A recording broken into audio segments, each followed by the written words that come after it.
I mean, do you think nothing exploded and then the Earth popped out? Then even space itself can pop into existence from nothing. Space and time can spontaneously pop into existence.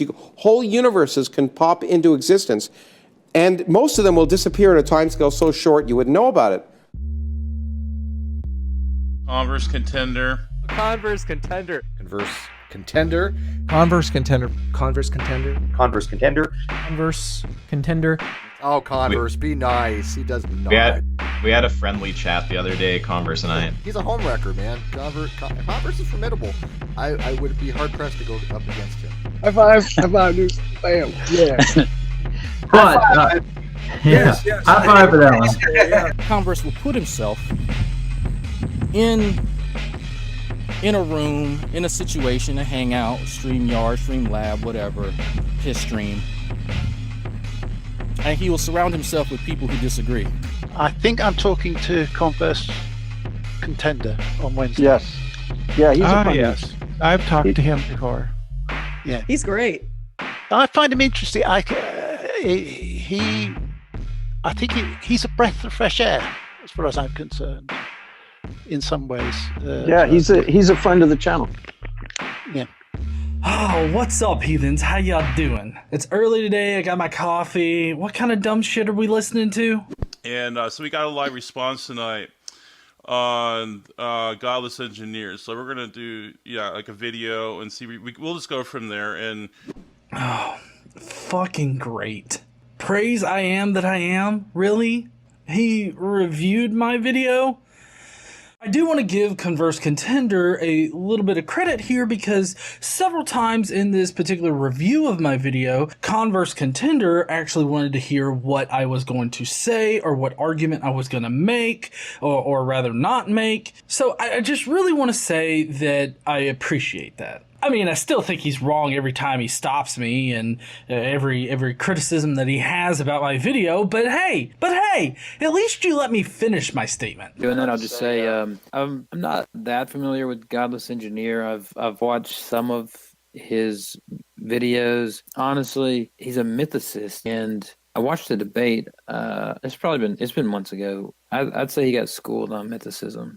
Oh man, right out the gate with a genetic fallacy. He's poisoned the well against my video because he looks down on mythicism? All right away, I've got an accusation of committing the genetic fallacy. The genetic fallacy is a fallacy that indicates someone's belief is wrong because of how it originates. I did not commit this fallacy, but rather I said I'm not that familiar with Godless Engineer. I've just seen a debate which I thought he got schooled on mythicism, and he is a mythicist. At most, you could consider this as impolite. Also, I was not schooled on mythicism by McGlatchy. I mean, he considers Luke Acts to be actually written by Luke, and the Gospels are written by the authors indicated in the titles. Here he tries to make writing Luke seem like a crank position that McGlatchy holds. But, in fact, Luke has never been attributed to any other author in history. It's only been attributed to Luke by the patristic sources in early church history, by the church fathers. But here he will cast doubt on those church fathers' writings. Which is, in fact, not the consensus of historians. Not that that makes it true, I'm just saying for future reference in this video, that's going to be very important. But the Gospels were attributed these authors about in the 2nd century, most notably from Papias. But there's no good reason to accept that the titles of each individual Gospel represents the authorship of that Gospel. What are we talking about today? Ryan, how would you make a case for the resurrection for somebody who does not believe the Bible is authoritative? Say what now? so all this is, from the beginning, you can already see it's just like an argument from incredulity. Yeah. It's like he can't believe it because it just, it doesn't comport with his reality or something.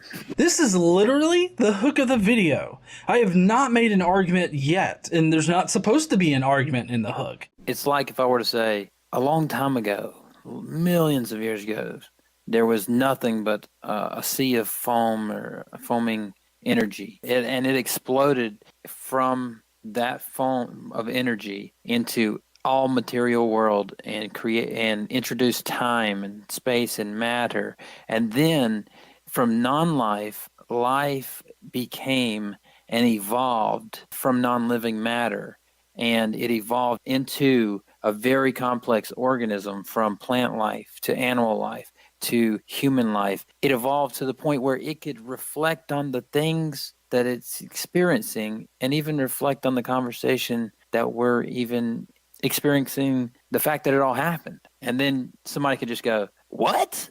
You know what I'm saying? Like, it's the same type. Yeah, it's the same type. We can have our own arguments from Credulity and say that makes no. That's like whack. That's wacko to believe in such a thing like that.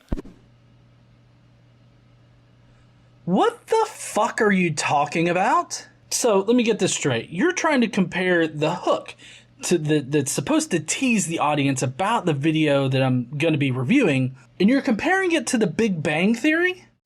Actually, I was just making another facile argument to seem incredulous about to compare to his opening scene. And we are kind of just doing a live stream. This isn't a video intended on being edited down. It's just me and Praise talking, doing a live stream. I mean, he doesn't seem to get that. Maybe it's just not one of what he calls a good YouTube video. You see, here's the thing about your description, though, is that I can't tell if you're being purposefully ridiculous or if you literally think that is what the Big Bang Theory is. What would a foam of energy even fucking look like? Quantum foam, also referred to as space-time foam, is a concept in quantum mechanics devised by John Wheeler in 1955. Quantum foam is an idea that emerges from the application of quantum physics to the fabric of space and time itself. Some scientists call these virtual particles quantum foam. But if we could zoom in on the quantum realm, we wouldn't see a smooth expanse of canvas gently distorted by massive bodies. We'd see quantum foam. I can't tell if you're being purposefully ridiculous or if you literally think that is what the Big Bang Theory is. What would a foam of energy even fucking look like? I mean, do you think nothing exploded and then the Earth popped out? And that is the voice of physicist Stephen Hawking.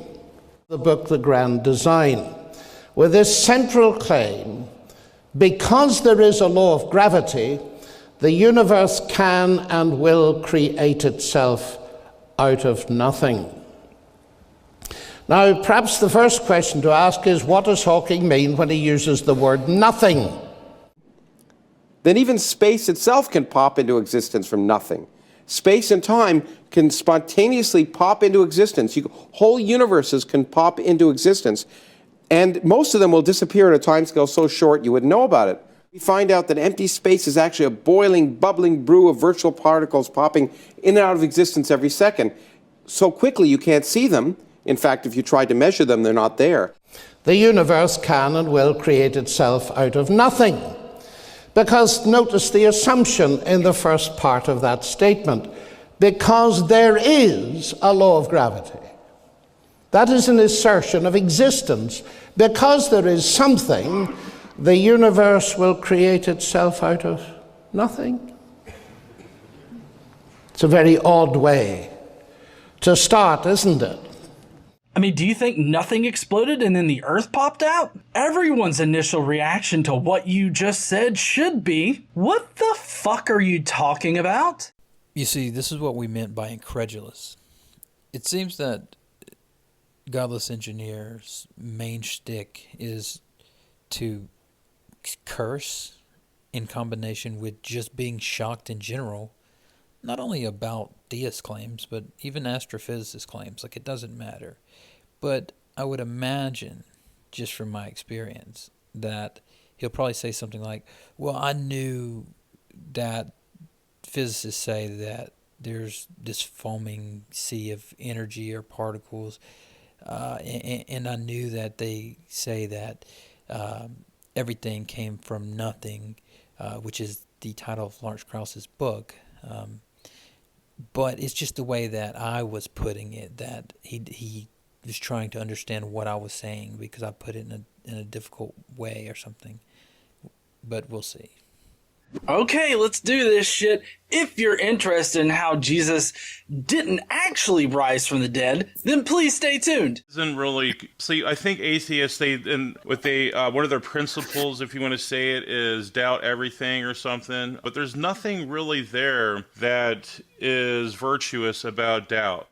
Yet he doubts things like evolution, science, other religions. I mean, obviously doubt's okay for him to use in the situations where he doubts things, but obviously if he agrees with something, you're just not supposed to doubt it whatsoever. The Gospels, anything else like that can't be used as evidence for this. We do actually have Romans, of course, we have Roman accounts and we have the Talmud, but that line of argumentation doesn't work because back then they didn't have this available to have these other external accounts. Well, I'm wondering why can we not have the Gospels? I didn't catch an argument for that. I just heard the claim we can't have them. Where? I mean, maybe he's got a good reason. I haven't heard it yet. He just said, "I'll give you Paul, but you can't use the Gospels." Now let's listen and see if we can find an argument for that. That's contained within the Gospels shouldn't be used as like a fact or any kind of like evidence of a resurrection. That's a good question. I think a lot of Christians... Stop right there. He just states it. He just makes the assertion. Right. Wow. Y'all have goldfish memory or some shit, right? I mean, do you not remember this part that you just listened to? Ryan, how would you make a case for the resurrection for somebody who does not believe the Bible is authoritative? Well, yeah, we remember that, but you just said you can use Paul, but you can't use the Gospels. And then you didn't give a reason. So we're just looking for some type of reason for why he would make that distinction. And I was just reaffirming that the gospel shouldn't be used as evidence in this situation. You see, I don't have to state my reason for not considering the Gospels to be reliable because I'm not the one that's setting the context for this particular video. Yet you find yourselves looking like the fools. You know, honestly, I figured when I was making this video, I would actually get brownie points from Christians because I'm not just going the general atheist route of, oh, the Bible can't be used to confirm the Bible. I'm actually critically considering each book in the Bible as whether or not it can be historical evidence. And I actually did consider that, and I will give credit where credit's due on that, but then he does take some views on Paul that, of course, I'm going to disagree with, but we'll go on. I mean, refusing the entire New Testament would exclude any evidence that you guys have. It would also be very ignorant to discount the writings of Paul, considering he was the earliest writer about Jesus. So Paul would be the closest thing to a contemporary eyewitness that we would have. Yeah, that's a good point. The mistake is often made that you can't use the people who knew Christ, were closest to him, or that were the earliest attestations to what he said or did, because they ended up being Christians. But to answer your request, I don't consider the Gospels to be reliable because 1, they're not independent, and 2, they weren't written by eyewitnesses or secondary eyewitnesses. So both of those claims would be based on assumptions that I disagree with, like giving more credibility to the manuscripts that we found rather than the patristic sources or early church fathers, and things such as that. But it would take too long to go into here. Maybe we'll hash that out at a later time. We know that Paul's theology was employed by Mark, and that Mark also used another Jesus that died right before Mark was writing, Jesus ben Ananias, in order to construct his gospel. Keep in mind, he says we know that Paul did this or did that. Most New Testament critics and historians in general don't tend to use the term know in that way, but rather they say something like, well, according to the manuscript evidence, it appears that Paul did this or that. But then again, sometimes the church fathers have things that don't show up until way later in the manuscript evidence, early on. And the other Gospels just redact and expand upon Mark. There is no Q document because Q is hypothetical. Christians would be surprised to know that there's a lot of evidence for the resurrection of Jesus. No, there's actually not. Legit, the best evidence of a resurrection that I've heard comes from Frank Turek, who explains how the Pauline Creed, the creed in, 1 Corinthians 15, 3 through 8 or something like that. That particular creed, I think, is the best evidence that you could get for like a resurrection. That's horse manure. And actually, I don't know if you heard of Gary Habermas's minimal facts. This real quick, this is a lesson for brainless engineer, because after IP, I think he merits that. Like, he goes to Wikipedia and all these other stupid things, but here's 6 minimal facts that all, not just one, all except for Richard Carrier, who's like a fringe crazy lunatic that no one even really gives credence to. But here's the 6 minimal facts that Gary Habermas himself has put his own credibility on the line, so he can't lie about this. I've extensively responded to Gary Habermas and his minimal fact. I find it utterly hilarious that 2 seemingly uneducated amateur YouTube apologists call Richard Carrier a fringe crazy lunatic and that nobody gives him serious credence. Now, he says 2 apologists make this claim about Richard Carrier. I actually didn't make that claim. I'll let Praise answer to what he says, and I'll answer to what I say. So I don't think you should generalize like that. But secondly, I know Richard Carrier has a PhD. I've watched his debates with Craig Evans. They introduce him as having a PhD. Also, his debates with people like William Lane Craig and others. And I think that he is an intelligent person, but I think that he does hold fringe views, of course. I mean, he has a PhD from Columbia University in ancient history, specifically Greece and Rome. The Journal of Early Christian Studies didn't consider Carrier to be a fringe lunatic or that nobody gave him any kind of credence when they published his paper on the references to Jesus in Josephus's work. That paper was also peer-reviewed. Richard also has 2 peer-reviewed books specifically on the history of Jesus. So we have Paul, and the best evidence we have is the 1 Corinthians passage. Well, I guess what he's referring to is that passage goes back to an earlier source, like the Q document. What scholars call the Q source. And in that sense, the Q source isn't just used by Paul. So I would say he needs to be consistent with his standard. So first of all, the Q source is not a real source. It's hypothetical, with no way of distinguishing it from Mark. Mark Goodacre, a Christian historian, makes a very good case for doubting the existence of Q. Okay, so on that last point, again, I was just looking for a reason why you said you can have Paul, but you can't have the Gospels. I just figured that you would follow that up by saying, because of this or that. But, okay, maybe I should let go of that point. But the other claim about it being dishonest for me to use the Q source, I didn't actually say that it was a reliable source that is not disputed. Rather, I said I guess he's making an argument that Paul is based on an earlier source like the Q document. Perhaps that was just a misunderstanding of what you said or your view on that. I guess that's a possibility. But I would contend that y'all are the ones that are being inconsistent here, because earlier you harped on the Gary Habermas 6 minimal facts thing, and Gary Habermas doesn't actually attribute the Pauline Creed to the Q document. He actually attributes them to Peter and James from Galatians 1. Never said he did, nor do I. Furthermore, there's no contemporaneous accounts of the resurrection. All you have are accounts after it supposedly happened. That's not contemporaneous eyewitness accounts. Of course, you guys think that the Gospels are reliable historical documents. Yes, he's like, I'll give you Paul, but you can't use anybody else. I mean, I think that's probably because he's a mythicist. I could be wrong, but yeah, he's a mythicist. I think that's probably why. You're right. I think that's probably why he states that, though, and I don't understand the argument. Maybe we can go on and we'll We'll understand more when he makes more points. I like how instead of trying to figure out why I reject the Gospels as legitimate history, you just blame it on the mythicism. Actually, I said that it could be because he's a mythicist, but I could be wrong. Let's go on to see if he makes more points. Maybe we'll understand why.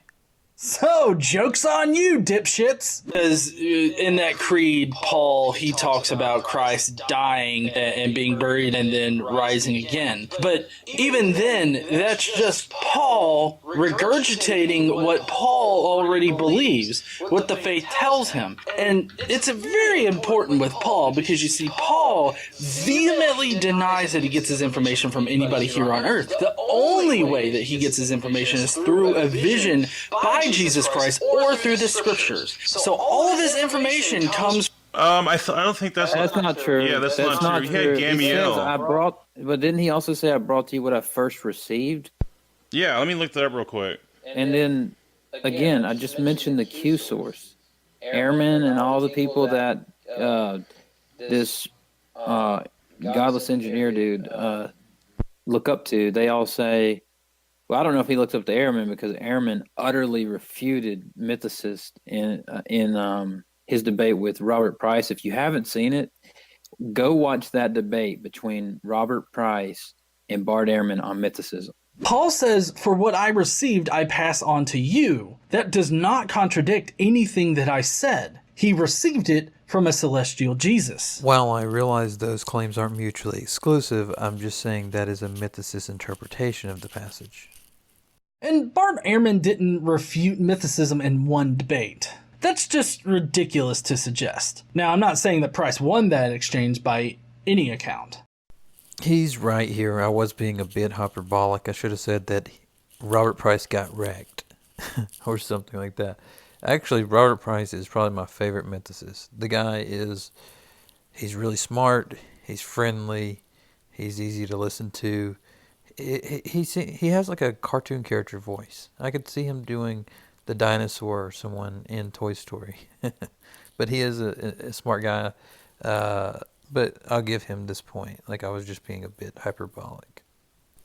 Again, while I was being hyperbolic there, Bart Ehrman does cast a tremendous amount of shade on mythicism and say that nobody takes them serious and just lays into them heavily about their standing in academia. That does not refute the position. He's correct. But I would just say that Bart doesn't take the position seriously, and I would say that most historians don't either. Of course, that doesn't make it true, as we'll see. Oh, I found the verse that you were bringing up, Converse, and here it is, 1 Corinthians 15:3. He says, "For what I received, I pass on to you as of first importance, that Christ died for our sins according to the Scriptures." So he received that. Right, but that's the exact verse that he went to.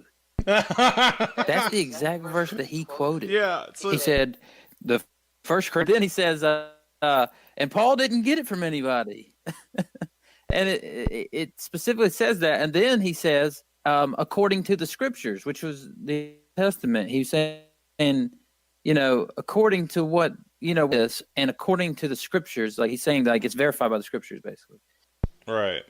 That doesn't mean that he got it from somebody on earth. In Galatians 1:11, he says that he didn't get it from any man, only from a celestial Jesus. For I would have you know, brothers, that the gospel that was preached by me is not man's gospel. For I did not receive it from any man, nor was I taught it, but I received it through a revelation of Jesus Christ. Ehrman acknowledges that the New Testament authors thought Jesus was a divine, pre-existent being. I don't see how that would necessarily affect. They still think he became an actual person regarding that. So now regarding the statement on Paul, Paul says, "For I would have known, brothers, that the gospel that was preached to me is not the man's gospel, for I did not receive it from any man. It was taught to me, but I received it through revelation of Jesus Christ." He's talking about the gospel, the actual theological message, not necessarily about the actual person of Jesus Christ. That's not necessarily to deny an actual person existed.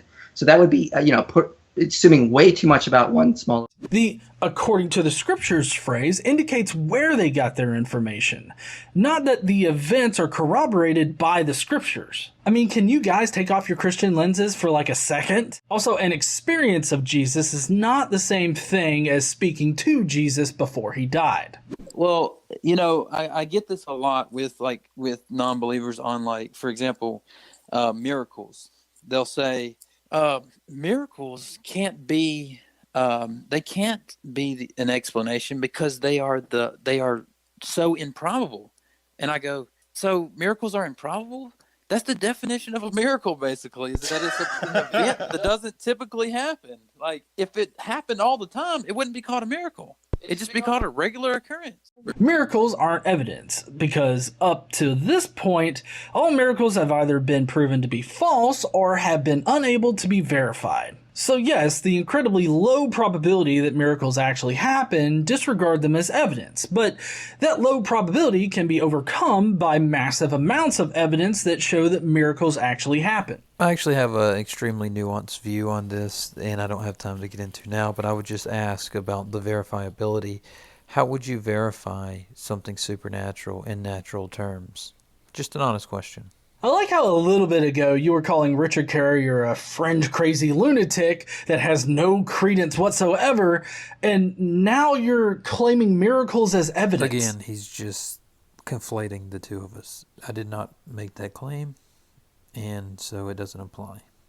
It's fascinating to me. What I'm about to say, I have to give credit to Gary Habermas. He's done a lot of work in this, and what he's done is he has dug around, done some research, found thousands of different scholars and sources in English, French, and German dating back to 1975. And what he found is virtually all scholars, Christian and skeptic alike, agree upon a certain number of facts. Okay, so before he gets into the facts here, I would like to show how this is the start of the argument from authority. Now, a lot of people are confused by the argument from authority. I do accept some scholarly consensus out there, but only because I've examined the evidence and I have agreed with the conclusions that they made. But I also don't think that you have to go that in depth into any particular subject in order to believe the consensus of any expert. I think it's perfectly fine for people to believe in the consensus, because normally a consensus is built upon massive amount of evidence that would prove the conclusion of the consensus to be true. But I guess in this special case, it's not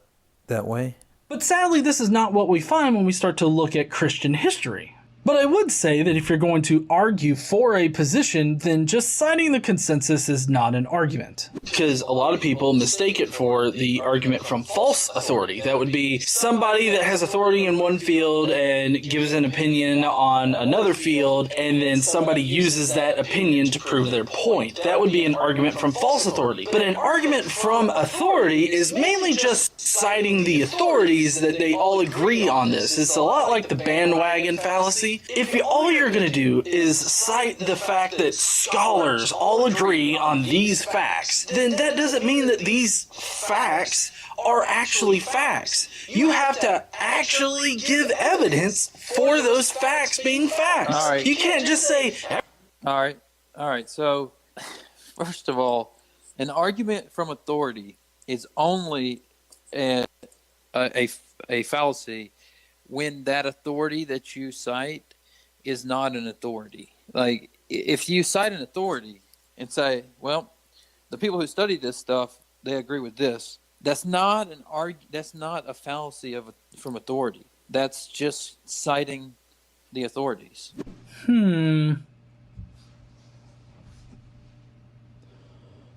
Well, I mean, I'm looking at the argument from authority fallacy page here, and it seems to indicate that you don't know what the fuck you're talking about. Argument from authority. An argument in which a claimed authority's support is used as evidence for an argument's conclusion. That's the way in which I was using it. Now look at the last line. Other authors consider it a fallacy to cite an author on a discussed topic as the primary means of supporting an argument. That's the way in which you're using it.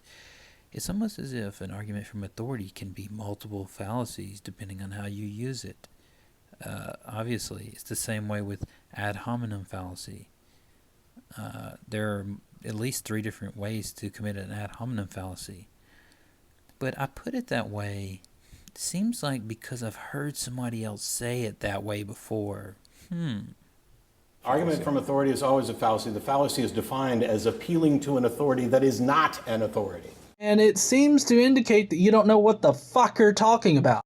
You see, he doesn't want to admit that because he's a mythicist. His view is the opposite. His view is the opposite of an appeal to an authority. It's appeal to the fallacy of authority every time, because none of his views are held by the authorities. So, wait, the authorities don't prove something to be true, but they definitely prove something to be false? How does that make any kind of fucking sense? Obviously not what I said. Rather, what I said was, when you take a fringe position, like mythicism, and that's what it is, it's not held by any consensus of anyone. So, in that sense, you have to call the appeal to authority often, because people are going to appeal to the authorities. Consensus matters, but it doesn't make something true. That much we can agree with. Also, that could be turned around on you in multiple different ways, so I really don't know if you want to get yourself in that particular pickle. And I don't hold that position because I'm a mythicist. God damn, why do you fuckers always have to say that shit? How about instead of just inventing motivations for me, you actually listen to what the fuck I'm saying to you? Here I will admit I don't like to assume motive, and I was doing that in this case, so... But in order for you to stay consistent, you would also have to agree with the authorities on various subjects that you don't consider to be true, like, you know, evolution, the Big Bang Theory, the historicity of the Old Testament, historicity of the New Testament. It's funny because I do accept the Big Bang Theory as being correct, although I could be wrong about it, as well as evolution. So it's just an assumption on his part, which he will admit later he doesn't know whether we believe in evolution or not. Now, I will accept his point about the New Testament and Old Testament, the historical consensus, but I would just say that I think it's based on, for example, just using the manuscript evidence or giving them some type of heavier weight over the patristic sources and things like that. So I can agree with him on that point.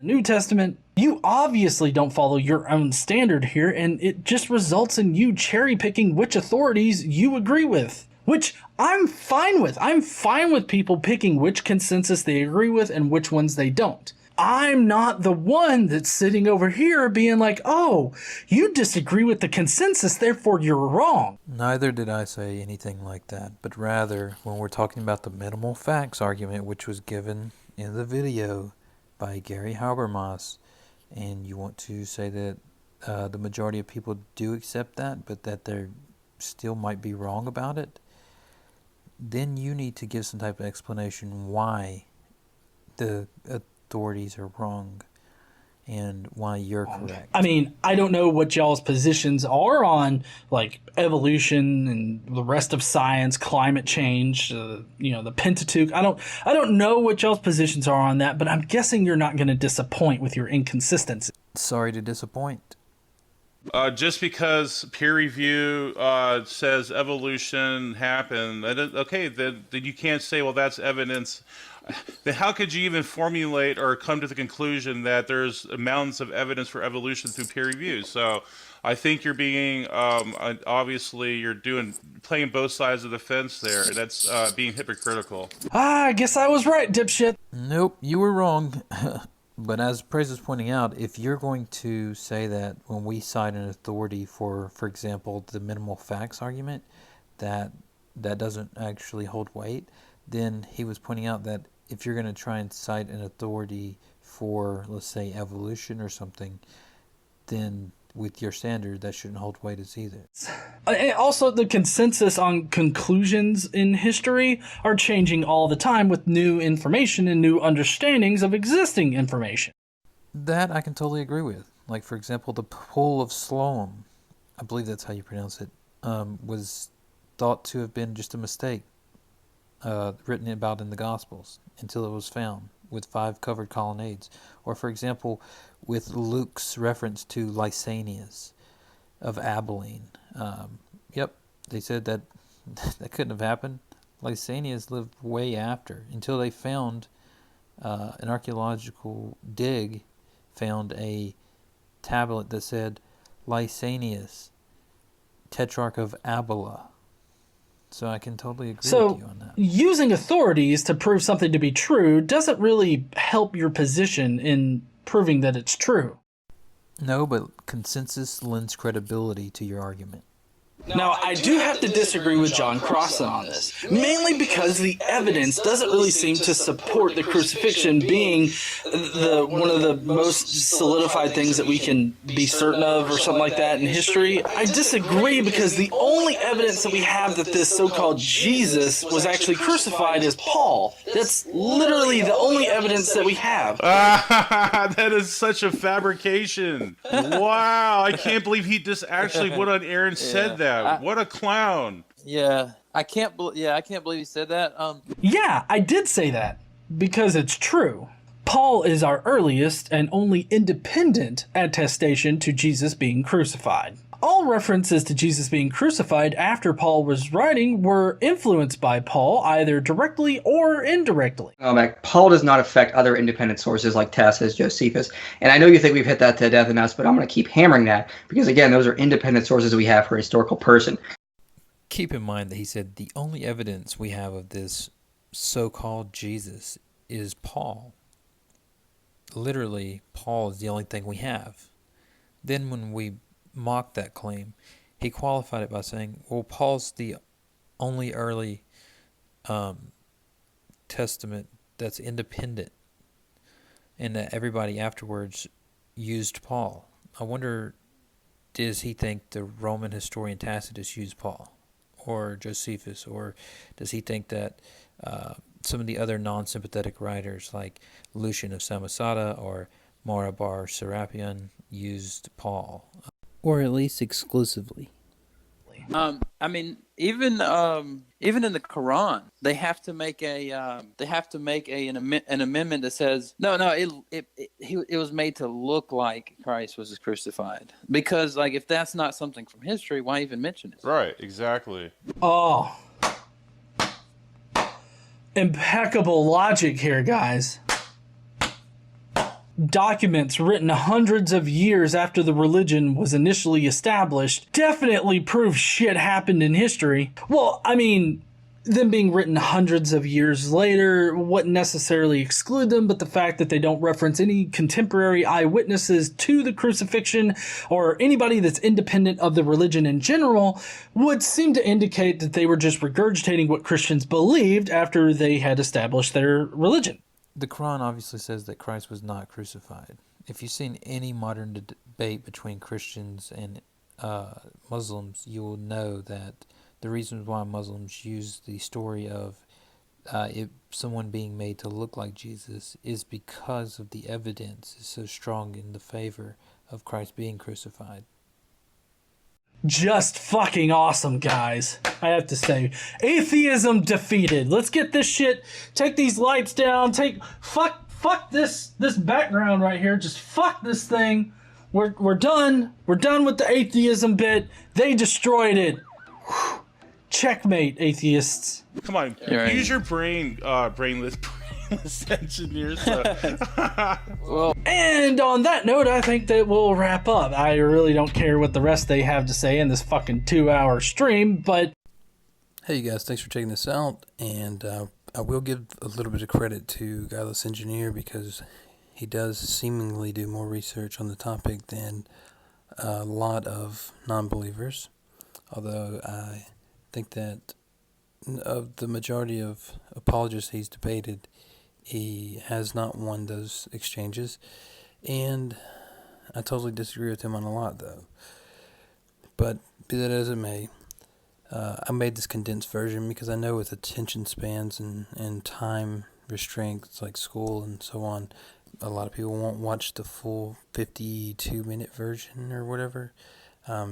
But also, I wanted to make that long version, though, so that I wasn't accused of trying to cut out key parts. So you can watch both if you want and judge for yourself.